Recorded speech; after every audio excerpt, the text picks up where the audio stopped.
السلام علیکم ورحمۃ اللہ وبرکاتہ۔ الحمد للہ وکفی والصلاة والسلام علی عبادہ الذین اصطفی وعلی آلہ واصحابہ اجمعین ومن تبعہم بإحسان الی یوم الدین، اما بعد۔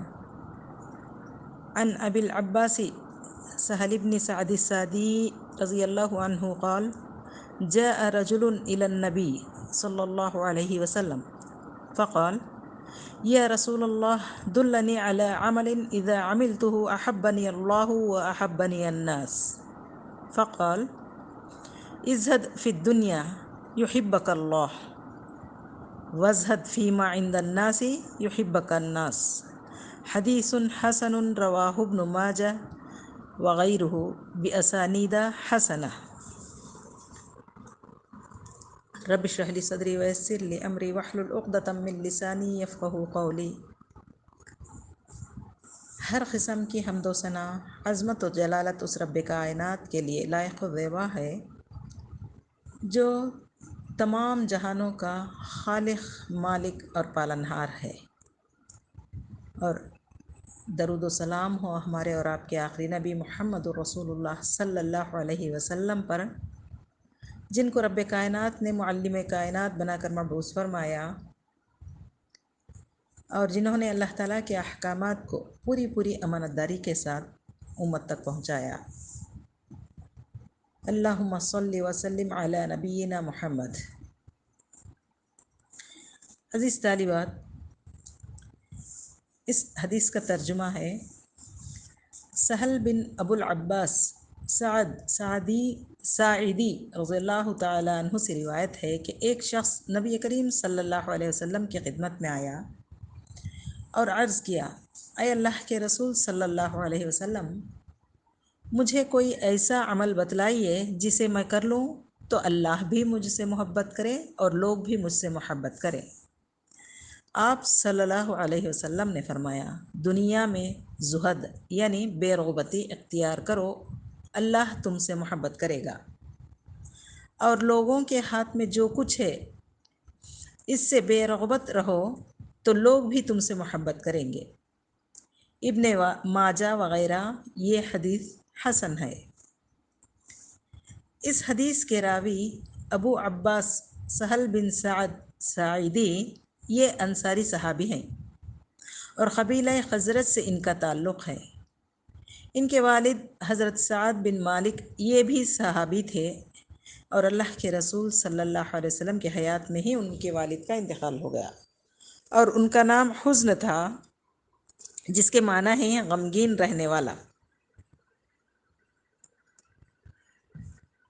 اور اللہ کے رسول صلی اللہ علیہ وسلم نے اس کو بدل کر کے سہل کر دیا۔ سہل کے معنی آسان، نرم مزاج۔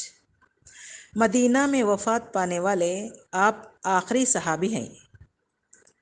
90 پر 1 ہجری میں آپ کی وفات ہوئی۔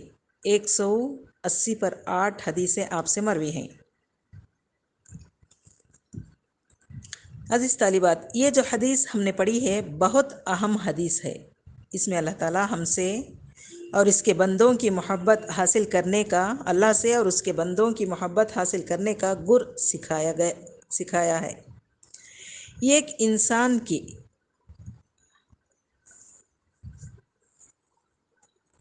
اس سے بڑھ کر سعادت کیا ہو سکتی ہے کہ وہ اپنے خالق اور اس کے بندوں کے یہاں محبوب ہو جائے۔ شیخ صالح فرماتے ہیں، صحابی کا یہ کہنا کہ اے اللہ کے رسول صلی اللہ علیہ وسلم، مجھے ایسا عمل بتلائیے جس سے میں اللہ کا اور لوگوں کا محبوب بن جاؤں، کہتے ہیں کہ اس جملے سے، اس مطالبے سے یہ بات واضح ہو جاتی ہے کہ صحابہ اچھی طرح سے اس بات کو سمجھتے تھے کہ اللہ کی محبت کو پانا عمل کے ذریعے ہوتا ہے۔ اللہ کی محبت یوں ہی نہیں مل جاتی، بلکہ اللہ تعالیٰ کی محبت کو پانے کے لیے عمل کرنا ضروری ہے۔ اس میں سے ایک بات یہ معلوم ہوئی کہ صرف تمنا کرنے سے کوئی چیز نہیں مل جاتی۔ ایک بندہ چاہے کہ میں اللہ کا مقرب بندہ بنوں، اس کا چاہنا اسے اللہ کے قریب نہیں کرتا، بلکہ اللہ کا قرب اور محبت حاصل کرنے کے لیے بندے کو ان اعمال کا اہتمام کرے جس کے ذریعے اللہ کی محبت، اللہ کا تقرب نصیب ہوتی ہے۔ یہ بات واضح ہوئی کہ صحابہ عمل پوچھتے تھے، ہمارا حال یہ ہے کہ ہم کچھ چیز چاہیے، اس کے اسباب اور ذرائع ہم نہیں پوچھتے۔ اس تعلق سے مزید فرماتے ہیں، اس حدیث میں ایک اصول کی طرف تنبیہ کی گئی ہے، وہ یہ کہ بندے کے لیے یہ بہت ضروری ہے کہ اس کی فکر، اس کی چاہت، اس کے ارادوں کا مقصود یہی ہو، وہ کوشش کرے اس چیز کی کہ وہ ان اعمال کی، ان چیزوں کی جن سے وہ اللہ کا محبوب بن جائے، وہ اپنی ساری ہمتوں کو، ساری فکروں کو اس چیز کے لیے صرف کر دے کہ کس طرح وہ اللہ تعالیٰ کا محبوب بن جائے۔ ایک انسان کے لیے سب سے مقدم یہ ہے کہ وہ اس بات کی کوشش کرے کہ اللہ کا محبوب بن جائے۔ اس تعلق سے امام فرماتے ہیں، بعض علماء و حکماء، حکمت والے لوگوں نے یہ بات کہی کہ بڑی بات یہ نہیں کہ تو محبت کرے اللہ سے، بلکہ بڑی بات یہ ہے کہ اللہ تعالیٰ تجھ سے محبت کرے۔ ہر وہ شخص جو اللہ تعالیٰ سے محبت کرے، ضروری نہیں کہ اللہ تعالیٰ اس سے محبت کرے، ہو سکتا ہے اللہ تعالیٰ اس سے نفرت کرتا ہو۔ کیوں؟ اس لیے کہ عقیدے اور اس کے عمل میں بگاڑ ہو، لہٰذا صرف اللہ سے محبت کرنا کافی نہیں ہے۔ کیا مشرکین اللہ تعالیٰ سے محبت نہیں کرتے تھے؟ وہ اللہ سے محبت کرتے تھے، لیکن ان کے اعمال، ان کے عقیدے اتنے بگڑے ہوئے تھے کہ اللہ تعالیٰ سے محبت کرنے کے باوجود، اللہ کو ماننے کے باوجود اللہ کے مغضوب بندے بن گئے۔ اس حدیث میں ایک بات یہ ذکر کی گئی ہے کہ دنیا سے زہد اختیار کر، اللہ تجھ سے محبت کرے گا۔ زہد کیا ہے؟ دو بنیادی معنی اس کے ہیں، ایک خلت کے، دوسرا تحقیر اور اعراض کے۔ آئیے اس کو سمجھنے کی کوشش کرتے ہیں۔ ابن فارس کہتے ہیں، زہد میں قلت کا معنی پایا جاتا ہے۔ قلت یعنی تھوڑا۔ اس سے یہ بات معلوم ہوتی ہے کہ دنیا میں زہد اختیار کرنا یہ ہے کہ ایک انسان اپنے آپ کو نعمتوں کا عادی نہ بنائے، تھوڑے پر قناعت کرے۔ یہ اس کو تمنا نہیں کرنی چاہیے کہ یہ بھی چاہیے، وہ بھی چاہیے۔ تمام لذتیں حاصل کرنے کے لیے انسان اپنے آپ کو پیش کرے اور انہی لذتوں میں کھو جائے، ایسا نہیں ہونا چاہیے، بلکہ وہ قلت پر قناعت کرے، یعنی تھوڑے پر قناعت کرے۔ اس اعتبار سے اللہ کے نبی کریم صلی اللہ علیہ وسلم کی حدیث ہے، امام احمد نے اس کو روایت کیا ہے اور صحیح الجامع الصغیر میں الالبانی نے اس کو صحیح قرار دیا ہے۔ آپ صلی اللہ علیہ وسلم فرماتے ہیں، خبردار، نعمتوں میں کھوئے رہنے سے اپنے آپ کو بچاؤ، اس لیے کہ اللہ کے خاص بندے وہ ہوتے ہیں جو اپنے آپ کو نعمتوں کے عادی نہیں بناتے، نعمتوں کے غلام نہیں بناتے۔ نعمتوں کا، لذتوں کا عادی ہونا انسان کو آخرت سے توڑ کر دنیا سے جوڑ دیتا ہے اور اللہ سے پھیر کر چیزوں میں مصروف کر دیتا ہے۔ جتنا انسان نعمتوں میں کھوتا ہے، اتنا مشکل اس کے لیے نعمتوں سے دور ہونا ہوتا ہے۔ اللہ کے رسول صلی اللہ علیہ وسلم نے فرمایا، دنیا میں جائیداد، گھر، پیسہ اتنا نہ بڑھا لو کہ دنیا ہی میں تمہاری رغبتیں معلق ہو کر رہ جائیں۔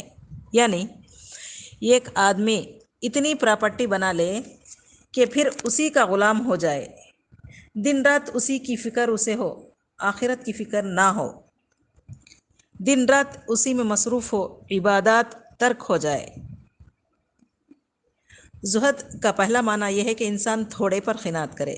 زاہد اس کو کہتے ہیں جو دنیا کی لذتوں سے دور، کم پر قناعت کرے، سیدھی سادی زندگی گزارتا رہے۔ اور دوسرا معنی یہ ہے کہ چیزوں کو کم کرے، انسان دنیا کی رغبت کو کم کرے، چاہے اس کے پاس مال ہو، جیسا کہ بعض صحابہ کے پاس مال و دولت بہت زیادہ تھی، جیسے حضرت عثمان رضی اللہ تعالیٰ عنہ، حضرت عبد الرحمن بن عوف رضی اللہ تعالیٰ عنہ، یا دوسرے صحابہ بھی۔ ان کے پاس مال تو بہت زیادہ تھا لیکن دنیا سے ان کی رغبت نہیں تھی۔ یہاں پر یہ مراد ہے کہ چاہے چیزیں اس کے پاس ہوں لیکن ان کی رغبت اس پر نہ ہو، دنیا کی چاہت اس کو نہ ہو، دنیا سے بیزاری ہو۔ کسی چیز کی رغبت میں کمی ہونا، کسی چیز کی چاہت دل میں کم ہونا، اس کو بھی زہد کہتے ہیں۔ زہد دونوں طریقوں سے ہو سکتا ہے۔ ایک آدمی ہے مال جمع کر لے مگر اس کو خیر کے کاموں میں خرچ کرے، اپنے اوپر خرچ نہ کرے جیسے صحابہ کرتے تھے۔ اور دوسرا ہے قلت اور اعراض۔ اگر کوئی چیز کھو گئی، مثلا موبائل کھو گیا، گاڑی کھو گئی، تجھے اس کے اجر اور اللہ کے ہاں اس نعمت یعنی اللہ کے ہاں اس پر جو اجر ہے اس پر تجھے امید زیادہ ہو اس سے کہ کاش وہ میرے پاس باقی ہوتی۔ زہد یہ ہے کہ جو اللہ کے دونوں ہاتھوں میں ہے تو اس کے بارے میں زیادہ اعتماد رکھے اس کے مقابلے میں جو تیرے ہاتھ میں ہے۔ ایک چیز کھو گئی، ملتی تو زیادہ اچھا تھا مگر صبر سے جو اجر مل رہا ہے وہ زیادہ اچھا ہے۔ دونوں میں سے تیری چوائس کیا ہے؟ اگر چننے کا موقع آ جائے تو کیا چنے گا؟ اللہ مجھے واپس نعمت دے دے یہ چنے گا یا پھر اس پر جو اجر ہے اللہ وہ مجھے دے؟ اگر اس اجر کی چاہت زیادہ ہے، چیز گئی تو کوئی بات نہیں، یہ زہد ہے۔ امام احمد ابن حنبل اپنی کتاب میں کتاب الزہد میں اس کا ذکر کرتے ہیں۔ اللہ تعالیٰ سورہ طٰہٰ آیت نمبر 131 میں فرماتے ہیں کہ وَلَا تَمُدَّنَّ عَيْنَيْكَ إِلَىٰ مَا مَتَّعْنَا بِهِ أَزْوَاجًا مِّنْهُمْ زَهْرَةَ الْحَيَاةِ الدُّنْيَا لِنَفْتِنَهُمْ فِيهِ وَرِزْقُ رَبِّكَ خَيْرٌ وَأَبْقَىٰ۔ اور آپ ان چیزوں کی طرف ذرا بھی نظر نہ اٹھائیے جو ہم نے مختلف قسم کے لوگوں کو دنیاوی زندگی کی زینت کے لیے دی ہیں، تاکہ ان چیزوں میں ہم انہیں آزمائیں، اور آپ کے رب کا رزق بہتر اور دائمی ہے۔ یعنی عام طور پر ایسا ہوتا ہے کہ آدمی اپنی محرومی پر اور دوسروں کے پاس جو اللہ کی نعمتیں ہیں اس کو دیکھ کر اس کے دل میں یہ احساس ہوتا ہے کہ میں نے اتنی نمازیں پڑھیں، اتنے روزے بھی رکھتا ہوں، اللہ تعالیٰ نے مجھے محروم کر رکھا ہے اس کے مقابلے میں۔ یعنی کئی مرتبہ تو اللہ تعالیٰ سے شکایت بھی کرنے لگتا ہے۔ اللہ تعالیٰ فرماتے ہیں لوگوں کے پاس جو کچھ ہے اس کو مت دیکھ، اللہ کی عطا کو دیکھ، وہ اس کو امتحان کے طور پر دیا گیا ہے، انعام کے طور پر نہیں۔ اے نبی آپ کے رب کا رزق زیادہ بہتر ہے، باقی رہنے والا ہے۔ اللہ کے نبی کریم صلی اللہ علیہ وسلم فرماتے ہیں مومن کا شرف، مومن کا مقام اس میں ہے کہ وہ قیام اللیل کرے، اور اس کی عزت کا معنی قوت اور غلبہ ہے۔ مومن کی عزت اس میں ہے کہ وہ لوگوں کا محتاج نہ رہے۔ جو لوگوں کا محتاج ہوتا ہے وہ ذلیل ہوتا ہے، جو محتاج نہیں ہوتا ہے وہ عزت والا ہوتا ہے۔ تو کہا گیا کہ مومن کا شرف قیام اللیل میں ہے۔ اللہ کی عبادت چھوڑ کر اللہ کی محبت نہیں مل سکتی، اکرام نہیں ہوتا، عزت نہیں مل سکتی۔ آپ صلی اللہ علیہ وسلم فرماتے ہیں لوگوں کی ملکیت میں جو ہے، لوگوں کے ہاتھوں میں جو ہے، اس سے مایوس ہو جا، تو غنی ہو جائے گا۔ اصل مالدار دل کا مالدار ہے، چاہے اس کے پاس کچھ بھی نہ ہو، اور جس کے پاس سب کچھ ہے لیکن اس کے دل میں لالچ ہے وہ مالدار نہیں بلکہ فقیر ہے۔ حسن بصری رحمہ اللہ فرماتے ہیں آدمی لوگوں میں عزت والا ہوتا ہے، کریم ہوتا ہے، لوگ اس کی عزت کرتے رہیں گے جب تک کہ لوگوں کے پاس جو کچھ ہے اس میں تیرا دل اٹکا نہ ہو، اس کی لالچ نہ کرنے لگے، اور لوگوں کے پاس جو کچھ ہے تو اس کی خواہش کرے گا تو لوگ تجھے گھٹیا سمجھنے لگیں گے، تیری قدر ان کی نگاہوں میں گھٹ جائے گی۔ تو خلاصہ کلام یہ ہے کہ زہد اس کو کہتے ہیں جو تھوڑے پر قناعت کرے اور دنیا کی چیزوں سے بے رغبتی اختیار کرے، دنیا کے نعمتوں سے، اور جو کچھ لوگوں کے پاس ہے اس کی بھی وہ لالچ نہ کرے۔